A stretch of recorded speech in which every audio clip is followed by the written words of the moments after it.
ஆன்மீக சொந்தங்கள் அனைவருக்கும் அன்பான காலை வணக்கம். நாம் நம்மளுடைய சேனலில் தொடர்ந்து நிறைய சுவாரஸ்யமான ஆன்மீகம் சார்ந்த தகவல்களை தாங்க பார்த்துட்டு வந்துட்டு இருக்கோம்.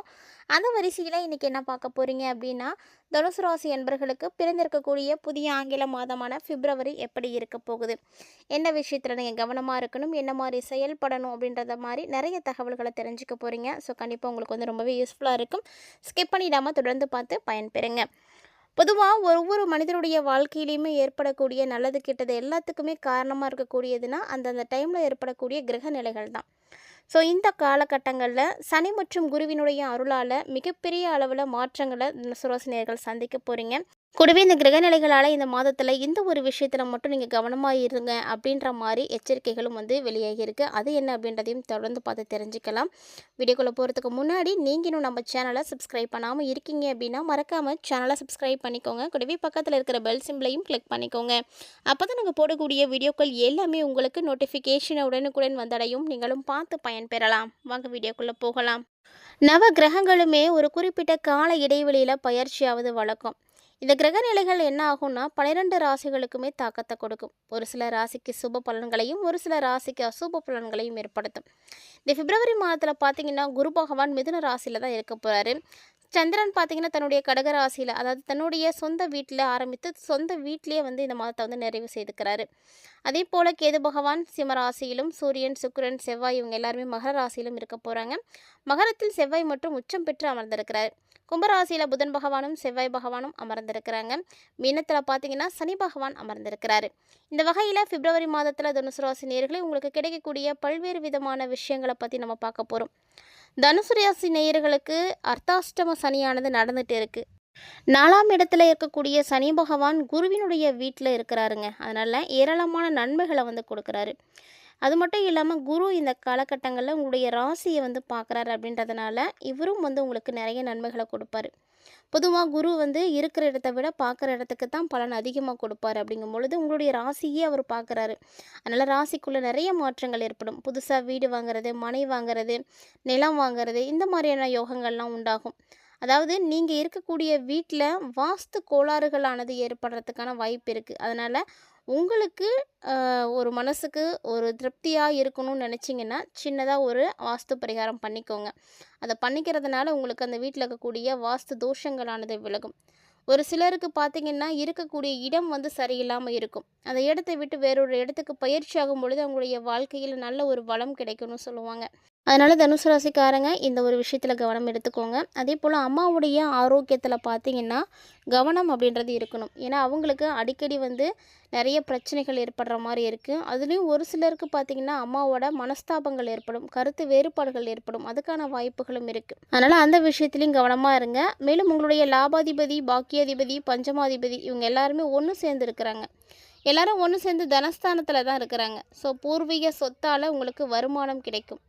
ஏதாவது பழசு இருக்குது, பூர்வீக சொத்து இருக்குன்னா அதில் ஏதாவது உங்களுக்கு வரத்துக்கு வாய்ப்பெல்லாம் இருக்குது. பூர்வ புண்ணியத்தால் வருமானம், செய்தொழில் இது எல்லாமே நல்லா இருக்கும். அதனால் உங்களுக்கு வருமானம் கண்டிப்பாக இருக்கும். நல்ல வருமானங்கள் வரக்கூடிய ஒரு மாதமாக தான் இந்த பிப்ரவரி உங்களுக்கு வந்து அமைஞ்சிருக்குன்னு சொல்லணும். அதனால் பணத்துக்கு பஞ்சம் கண்டிப்பாக இருக்கவே இருக்காது.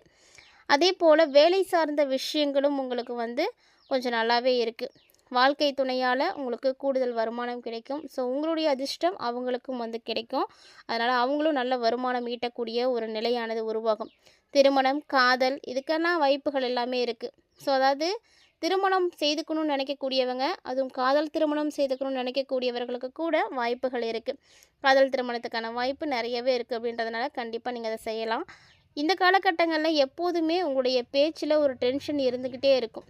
அது ஏன், எதுக்கு, என்னன்னு உங்களுக்கே தெரியாது. ஆனால் அந்த பேச்சில் இருக்கக்கூடிய அந்த டென்ஷன் அப்படின்றது இந்த மாதம் முழுக்க இருக்கும். ஸோ உடல்நல பாதிப்பால் கூட ஒரு சிலருக்கு அந்த டென்ஷன் வந்து இருக்கலாம். ஸோ உங்களுடைய ஆரோக்கியத்தையும் கவனமாக பார்த்துக்கோங்க. தொழில், வியாபாரம் இது மூலமாக வருமானம் நல்லா வரும். வருமானம் அப்படின்றதுக்கு எந்த தடையுமே தனுசு ராசிக்காரங்களுக்கு இருக்கவே இருக்காது. கண்டிப்பாக கையில் காசு பணம் இருக்கும். நல்ல வேலை வாய்ப்புகளும் இருக்கும். குடும்பத்தில் சந்தோஷமான விஷயங்கள் எல்லாமே இனி வந்து கைகூடி வர ஆரம்பிக்கும். தொடர்ந்து இந்த காலகட்டங்கள் உங்களுக்கு நிறைய நன்மைகளை தாங்க கொடுக்க இருக்குது. அதாவது தனுசு ராசியில் பொதுவாக 3 கர்ம நட்சத்திரங்கள் வந்து இருக்கிறதுனால எப்போதுமே தர்ம காரியங்களை நீங்கள் செய்யணும். யாருக்கு என்ன அப்படின்றதெல்லாம் காரணம்லாம் கிடையாது. உங்களால் எப்போல்லாம் முடியுமோ, வாய்ப்பு எப்போல்லாம் கிடைக்குதோ அப்போல்லாம் தர்மங்கள் செய்யுங்க, தானங்கள் செய்யுங்க. உங்களுடைய கைகளால் நீங்கள் செய்கிறது உங்களுக்கு நிச்சயமாக புண்ணியத்தை கொடுக்கும். நீங்கள் எந்த அளவுக்கு தான தர்மங்கள் செய்கிறீங்களோ அந்த அளவுக்கு நீங்கள் எடுத்துகிட்டு இருக்கக்கூடிய காரியங்கள் எல்லாமே வெற்றியில் போய் முடிவடையும். நல்ல யோகம் இருக்குது. ஸோ பணவரவு அற்புதமாக இருக்குது. ரெட்டிப்பு லாபங்கள் பெறக்கூடிய ஒரு நேரம். குடும்பத்தில் மகிழ்ச்சி இருக்கும். ஆனால் ஆரோக்கியத்தில் கண்டிப்பாக அக்கறை எடுத்துக்கணும். ஆரோக்கியம் அப்படிங்கிறது கொஞ்சம் கவனிக்கப்பட வேண்டிய நிலையில் தான் இருக்குது. ஸோ ஆரோக்கிய ரீதியான பாதிப்புகளும் உங்களை வந்து எதுவும் பண்ணாமல் இருக்கிறதுக்கு என்ன பரிகாரம் செய்யலாம், ஏற்படக்கூடிய பிரச்சனைகள்லேருந்து வெளிவரத்துக்கு நீங்கள் என்ன எளிமையான வழிபாடுகள் செய்யணும் அப்படின்றதையும் தொடர்ந்து பார்த்தீங்கன்னா கண்டிப்பாக தெரிஞ்சுக்கலாங்க. ஸோ வீடியோ வந்து கண்டினியூஸாக பாருங்கள். இந்த காலகட்டங்களில் உங்களுக்கு நிறைய விஷயங்கள் நல்லா தான் இருக்குது. இருந்தாலும் ஒரு சில விஷயங்களில் நீங்கள் கண்டிப்பாக கவனத்தை கொடுக்கணும். அதுலேயும் உங்களுடைய பேச்சில் முழுக்க முழுக்க நீங்கள் கவனத்தை வந்து கொடுத்தே ஆகணும். இந்த கவனம் பேச்சில் இல்லை அப்படின்னா நிறைய பாதிப்புகள் ஏற்படும். தனுசு ராசி நேயர்களை பொறுத்த வரைக்கும் பிப்ரவரி 14ஆம் தேதி வரைக்கும் உங்களுக்கு எந்த கவலையுமே வந்து தேவையில்லை. எதுவும் ஒன்றும் உங்களை அந்த அளவுக்கு வந்து பாதிப்படைய செய்யாது. ஆனால் 2ஆம் இடத்துல உச்சம் பெற்ற செவ்வாய், சூரியன், சுக்கிரன் இவங்க எல்லாருமே இணையிறாங்க இல்லையா? அதனால் உங்களுக்கு இப்போதைக்கு எந்த விதமான பாதிப்பும் இருக்காது. 3ஆவது இடத்துல நிறைய நல்ல கிரகங்கள் வந்து மறைய போகிறாங்க. 3ஆம் இடத்துல கிரக நிலைகள் மறையக்கூடிய இந்த நேரத்தில் உங்களுக்கு தேவையில்லாத மனக்கசப்பு, மனக்குழப்பம், மன அழுத்தம் இது எல்லாமே வந்து ஏற்படும். அதுக்கான வாய்ப்புகள் நிறைய இருக்குது. ஸோ நல்லா கவனமாக இருக்கணும். லாபம்லாம் நல்லாவே இருக்குங்க. ஏன்னா 6க்குரிய சுக்கிரன் 3ல் இருக்கிறாரு. அதுவும் 3ல் பார்த்தீங்கன்னா மறைந்து இருக்கிறாரு. அப்போ விபரீத ராஜயோகத்தை கொடுக்க போகிறார் அப்படின்னு தான் அர்த்தம். மனைவி மக்களால் உங்களுக்கு மகிழ்ச்சி ஏற்படும். தனுசு ராசிக்காரங்க ஆண்களாக இருக்கீங்க அப்படின்னா மனைவியால் நிறைய சந்தோஷங்கள் அனுபவிப்பீங்க. அதே சகோதரர்களாலேயும் நல்ல விஷயங்கள் நடக்கும். நகை வாங்குறது, தொழில், பங்குச்சந்தை இது மாதிரி நிறைய விஷயங்களில் நீங்கள் முதலீடுகள் வந்து செய்யக்கூடிய ஒரு பாக்கியம் கிடைக்கும். இப்படி ஒரு வேளை நீங்கள் இந்த மாதிரியான விஷயங்களை முதலீடு செஞ்சீங்க அப்படின்னா உங்களுக்கு அதனால் நல்ல லாபங்கள் கிடைக்கும். ஆல்ரெடி நான் இதில் தான் முதலீடு செய்து வச்சுருக்கேன் அப்படின்னு நினச்சிங்கன்னா கண்டிப்பாக இப்போ உங்களுக்கு அதில் நல்ல வருமானம் கிடைக்கும். வருமானம் நல்லாவே இருக்கும். திடீர்னு உங்களுக்கு நிறைய அதிர்ஷ்டங்களும் வந்து ஏற்படும். ஆனால் அதை தாண்டி ஆரோக்கியம் கவனமாக இருக்க வேண்டிய ஒரு விஷயமா இருக்குது. ஏன்னா 7-10 கூடிய புதன் பகவான் 3ல் மறைய போகிறார் இல்லையா? ஸோ புதன் வந்து 3ஆம் இடத்துக்கு வராரு. அதாவது முயற்சி ஸ்தானத்துக்கு வரப்போ உங்களுடைய முயற்சிகள் எல்லாத்தையுமே பார்த்திங்கன்னா அதிகரிப்பார். நீங்கள் எல்லாத்துக்குமே முயற்சி எடுத்து தான் ஆகணும். ஒரு சில நேரத்தில் அந்த முயற்சிகளை வந்து கெடுக்கவும் செய்வார். நீங்கள் என்னென்ன முயற்சிகள் எடுக்கிறீங்களோ இப்போது அந்த முயற்சிகளுக்கு எல்லாத்துக்குமே தடையை கொடுப்பார். 9க்குரிய சூரிய பகவான் பாக்கிய அதிபதியாக இருக்கக்கூடிய 3ஆம் இடத்துல மறையிறாரு. அப்படிங்கும்போது உங்களுடைய பெற்றோருடைய ஆரோக்கியம் கவனமாக இருக்கணும். குறிப்பாக அப்பாவுடைய ஆரோக்கியம் கவனமாக இருக்கணும். அரசியலில் இருக்கக்கூடிய தனுசு ராசிக்காரங்களாக இருக்கீங்கன்னா நீங்கள் இன்னும் வந்து கவனமாக இருக்கணும்.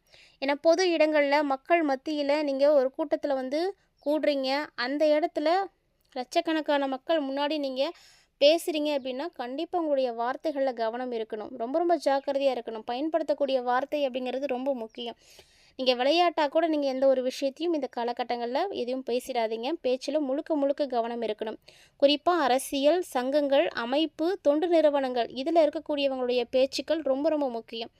ஏன்னா நீங்கள் தான் வந்து மக்களுடைய மத்தியில் 4 பேருக்கு முன்னாடி வந்து பேசக்கூடியவங்க. ஸோ தனுசு ராசிக்காரங்க இந்த துறையில் இருக்கக்கூடிய எல்லாருமே பார்த்திங்கன்னா நிதானமாக இருங்க. முடிஞ்ச அளவுக்கு பேசக்கூடிய வாய்ப்புகளை நீங்களே வந்து தவிர்த்துக்கோங்க. அதுதான் நல்லது. பேச்சில் கவனமாக இருக்கணும். ஏன்னா நீங்கள் ஒரு அர்த்தத்துக்கு பேசுவீங்க, அவங்க ஒரு அர்த்தத்துக்கு எடுத்துப்பாங்க. இதனால் தவறான அர்த்தங்களால் மற்றவங்களுக்கு பாதிப்புகள் ஏற்படும். இந்த தவறான புரிதல் தான் எல்லா பிரச்சனைகளுக்குமே காரணமாக இருக்கும். ஸோ இதுக்கு பார்த்தீங்கன்னா நீங்கள் பேசுனது தப்பு தான் அப்படின்னு மன்னிப்பே கேட்டாலுமே கூட ஏற்றுக்க மாட்டாங்க. ஒரு சிலருக்கு மன்னிப்பு கேட்கக்கூடிய சூழ்நிலையெல்லாம் வந்துடும். இதனால் என்ன பண்ணுறீங்கன்னா முடிஞ்ச அளவுக்கு அவாய்ட் பண்ணிக்கோங்க. எந்த ஒரு வார்த்தைகளையுமே வந்து நம்ம பேசிட்டு அதுக்கு மன்னிப்பு கேட்கறதுனாலையும் எந்த பிரயோஜனமும் கிடையாது. அதனால் முடிஞ்ச அளவுக்கு வார்த்தையில் கவனம் இருக்கணும். 9க்கு உடைய சூரிய பகவான் மறையிறப்போ உங்களுடைய புகழ், தலைமை பண்பு இது எல்லாமே வந்து போகக்கூடிய சூழ்நிலை ஏற்படுத்துவார். உங்கள் மேலே இருக்கக்கூடிய நல்ல அபிப்பிராயங்களை எடுத்துருவார். அதனால் எப்போவுமே கவனமாக இருக்கணும். ஒரு நல்ல பேர் எடுக்கிறது அப்படிங்கிறது எவ்வளவு கஷ்டம். அதை வந்து சூரியன் பகவானுடைய அந்த கிரக அமைப்பு ஒரு நிமிஷத்தில் வந்து போக்கிட்டு போயிடும். அதனால் கவனமாக இருந்துக்கோங்க. 5க்குரிய செவ்வாயும் 3ஆவது இடத்துல மறைய போகிறாரு. பல கிரகங்கள் வந்து நல்ல கிரகங்கள் மறையிறாங்க. அப்படிங்கும் பொழுது தான் உங்களுக்கு பாதிப்புகள் இருக்குது. தொழில் சார்ந்த விஷயங்களை பொறுத்த வரைக்கும் நீங்கள் எந்த வகையிலுமே கவலைப்படாதீங்க.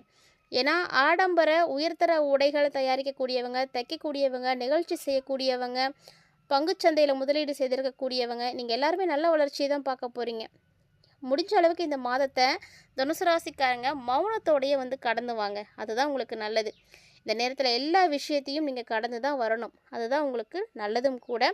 முக்கியமாக இந்த காலகட்டங்களில் போலீஸு, பஞ்சாயத்து, கோர்ட்டு, கேஸு இது எல்லாமே வந்து நடக்கும். கவனமாக இருக்கணும். பிரச்சனைகளில் இறங்காமல் தப்பிச்சுக்கோங்க. மற்றபடி பெரிய பாதிப்புகள் ஒன்றும் இருக்காது. தொடர்ந்து உங்களுக்கு நல்லது நடக்கிறதுக்கு இந்த காலகட்டங்களில் முருகப்பெருமானுடைய வழிபாடு உங்களுக்கு கை கொடுக்கும். ஸோ முருகனை நீங்கள் வழிபாடு செய்ய செய்ய உங்களுடைய வாழ்க்கையில் ஏற்றங்கள் கிடைக்கும். மறக்காமல் முருகன் வழிபாடு செய்யுங்க. அதுலேயும் குறிப்பாக சென்னை வாசிகளாக இருக்கீங்க அப்படின்னா நீங்கள் வடபழனி முருகனை வழிபாடு செய்கிறது உங்களுக்கு மிகப்பெரிய ஏற்றத்தை கொடுக்கும். கண்டிப்பாக ட்ரை பண்ணுங்கள். இந்த பதிவில் தனுசு ராசி நேயர்களாகிய நீங்கள் என்னென்ன விஷயங்கள் உங்களுக்கு அதிர்ஷ்டகரமாக இருக்குது அப்படிங்கிறத பற்றியும் எதிலெல்லாம் கவனமாக இருக்கணும் அப்படின்றத பற்றியும் தெளிவாக தெரிஞ்சிட்டு இருந்திருப்பீங்கன்னு நினைக்கிறேன். கண்டிப்பாக பதிவும் உங்களுக்கு வந்து பிடிச்சிருந்துருக்குன்னு நினைக்கிறேன். அப்படி ஒரு வேளை இந்த பதிவு உங்களுக்கு பிடிச்சிருந்தது அப்படின்னா லைக் பண்ணி ஷேர் பண்ணுங்கள். மறக்காமல் கமெண்ட் பண்ணுங்கள். இது மட்டும் இல்லாமல் இது போல் நிறைய இன்ட்ரெஸ்டிங்கான தகவல்களை தொடர்ந்து பார்த்து தெரிஞ்சுக்கிறதுக்கு சேனலை சப்ஸ்கிரைப் பண்ணிவிட்டு ஃபாலோ பண்ணிக்கோங்க. மீண்டும் மற்றும் ஒரு சுவாரஸ்யமான ஆன்மீக தலைப்பில் சந்திக்கலாம்.